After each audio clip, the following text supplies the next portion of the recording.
Man, I was checking out those ads for, they got all these new Trojan ads. Yeah. They got, it says triple tested.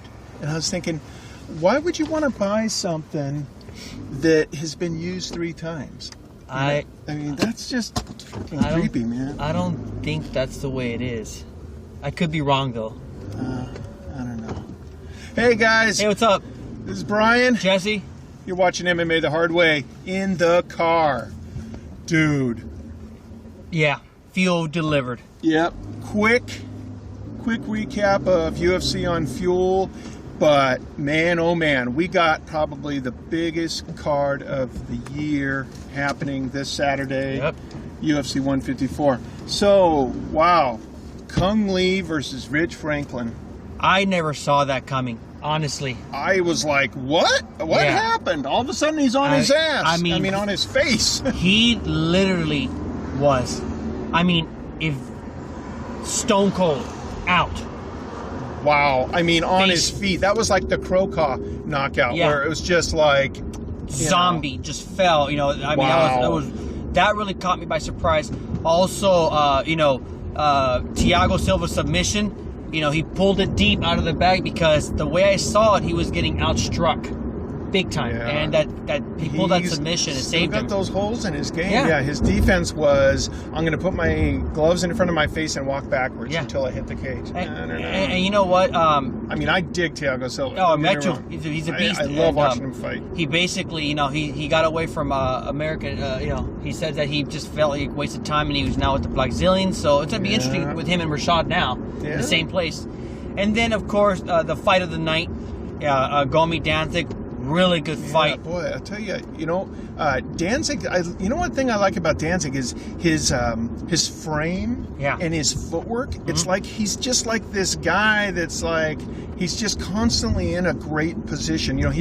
It's like he's cognizant of his body geometry, his angles. He keeps his weight low. I dig the way he moves. He moves in and out, and he's always in a strength and power position, but not really like a flat-footed type. No, and he watches for the counter because when he throws a strike, he'll do the Dan Henderson. He'll duck down in case someone counters.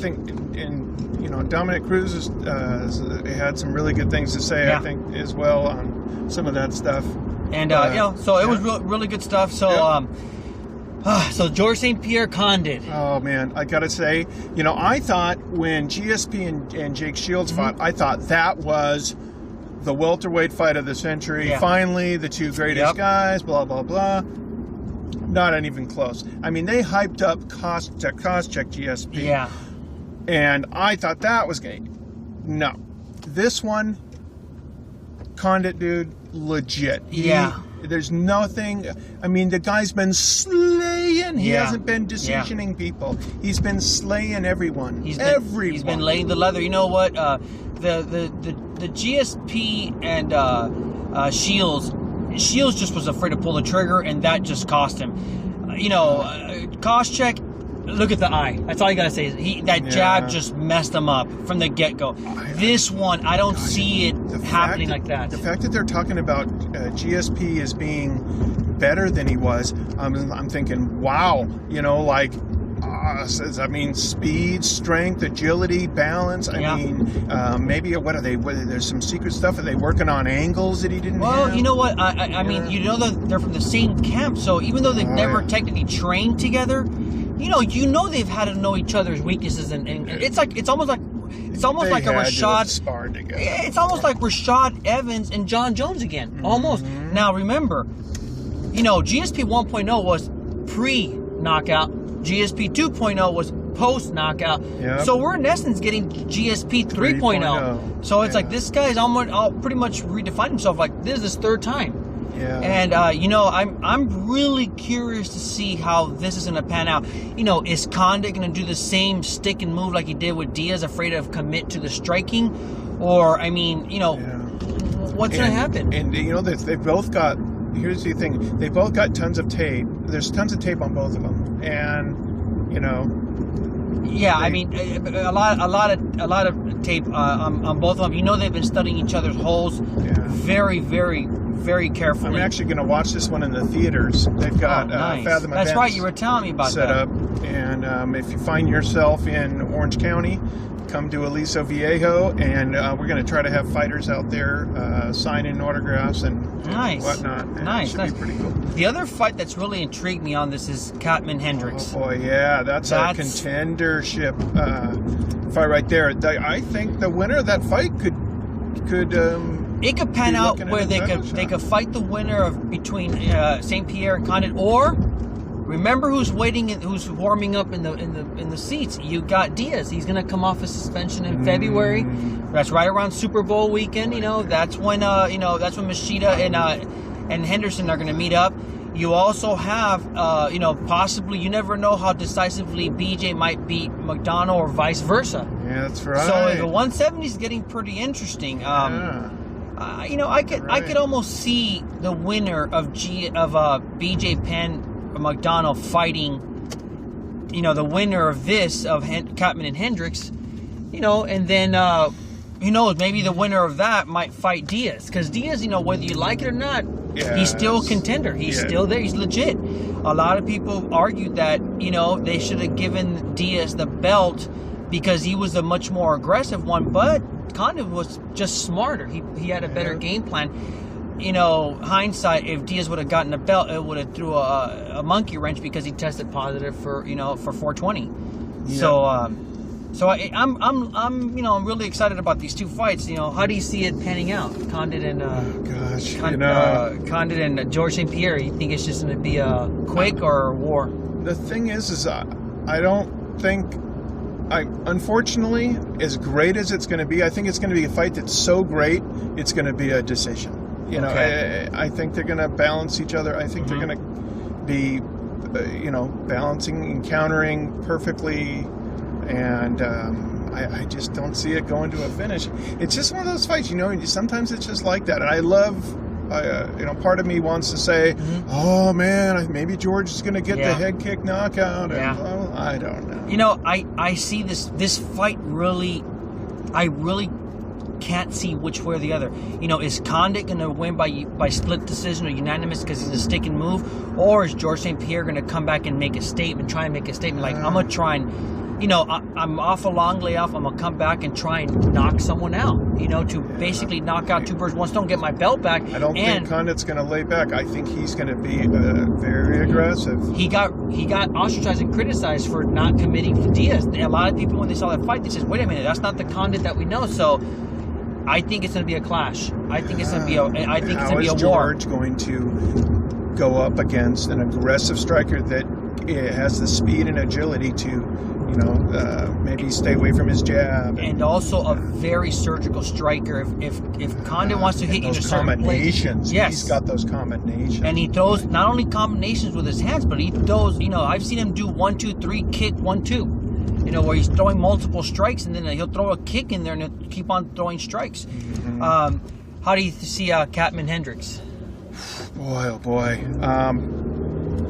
I could see Campman submitting Hendricks, actually. Really? But, I think that actually could be the fight of the year. Because it's got the makings for that. These guys, they can both go everywhere. They're not really considered decision guys. No. And they're good everywhere. And usually that means it's going to be a little bit of everything, Well, you have two phenomenal strikers, and they both have. If they finish, then they're looking at a tough. I think impressive. I think they both. Even though I haven't heard that specifically, that it's a number one contendership, I think they see the writing on the wall, and the way things pan out, like with John Jones and Chael, I think if the fight goes really well and they put an exclamation mark, they know that Dana White might be like, you know what? He might just announce it at the fight, at the fight night. You know, hey, whoever wins this is going to get. He's made it very clear. He's in the impress me business. Exactly. You know? Exactly. He did. You know, look what he did with Bader, Machida, and Vera and Shogun. It just, you know, an impressive win will catapult you up there. So maybe we could drop down. We got Carmont versus Tom Lawler. Yeah. Man, filthy Tom Lawler, one of my favorite fighters. I'm so glad to see him fight again. I was just saying to myself, man, I wonder what's going on with Lawler. I haven't seen him fight in a while. It's been a while. I'm wondering I wonder how he's going to come back from the long layoff. That, you know, that Carmont is something though. I think he's another TriStar guy. You know, French Canadian. Yeah. He's sitting there. He's one of those guys. He's sparring with Rory McDonald. He's sparring with GSP, and you know, Faraz Abi is bringing up a stable of incredible guys. And in that weight class, you know, the TriStar is to welterweights what, like, you know, alpha male is to, you know, the little guys. The little guys, that's what I've heard too. I'm wondering if it's gonna, you know, because Tom's got brick for hands. So I'm wondering if Francis tastes Lawler's hands and he doesn't like the flavor of it, if he's going to take it to the ground because they've got, you know, he's got good wrestling, or is they going to just, you know, stand and bang, you know, put up with it. As much as I like Tom Lawler and I've known him longer, I mean, as a fan, I actually think that Carmont he's more well-rounded and he's going to take this. He's got more tools. Anything else we could? Yeah, well, we could. You know, I mean, it's just another thing. Is this card is so stacked? You know, dude, everything. Well, the fight that caused my attention is Mark Hominick and Garza. Yeah. You know, I mean, I think it might be Hominick's last fight. Actually, I think if Garza finishes him, then that's pretty much it for. I mean, that's a must-win fight. They're both in a must-win situation. Yeah, actually, yeah. I mean, Garza, he's got 2 straight losses. I think Hominick actually has 3, which is incredible. You usually don't see a guy that's got 3 straight losses unless one of them is. Yeah, and I think that's what we were talking previously before we started recording. I think one of those losses, you know, if the man Dana White says, "I think he won," you know, that's you could take that to the bank. Yeah, you know? he got knocked out by Korean Zombie. Yeah. Didn't he? Yeah. And that caught people by surprise. Yeah. I mean, he went the distance with Jose Aldo. You know, he had that huge hematoma. You know, but he, you know, I remember that. But he stayed with, you know, stayed there. And you got Cote. I think, you know, Sakara. He's got 2 straight losses. This is probably must-win for him as well. And it could be Cote's comeback. I mean, that guy.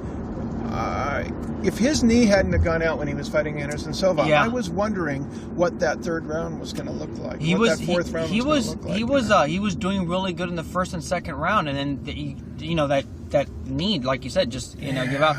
You know, you also got Diabate, Chad Griggs. Love those freaking lamb chops. That's gonna be a pretty good fight. Yeah. I think it's gonna be a pretty good fight. Chad wants to, he wants to keep on making an impression. I think I think it was his last fight. People were just like about his striking. So I think he came in with some fanfare. They didn't make it through the strike force heavyweight tournament, but then. He dropped in weight, and I think that was pretty smart for his frame. You know, actually, yes. You got Mark Bosek also, and Rafael Dos Anjos. Yeah, boy, these are 2 Brazilian jiu-jitsu black belts. I mean, Mark Bosek is, you know, arguably has some of the best. I think it's going to be a clinic, and I think it's going to be. It's either going to cancel the jits out and it's to stay striking, or we're going to see whose black belt is better. You know. Yeah. And then we have a whole bunch of Sam Stout, Magdesi, you know, Carvalho, Rodrigo Dam. I mean, we could go on and on. We just don't have enough time. But this is a stacked card. Just go on and on and on. Every single one of these. Hey, I just want you guys to remember to check out MMAthehardway.com and follow us on Twitter, MMA The Hard Way. And appreciate your comments. And see you next time. Thanks for the support. See ya. Take care.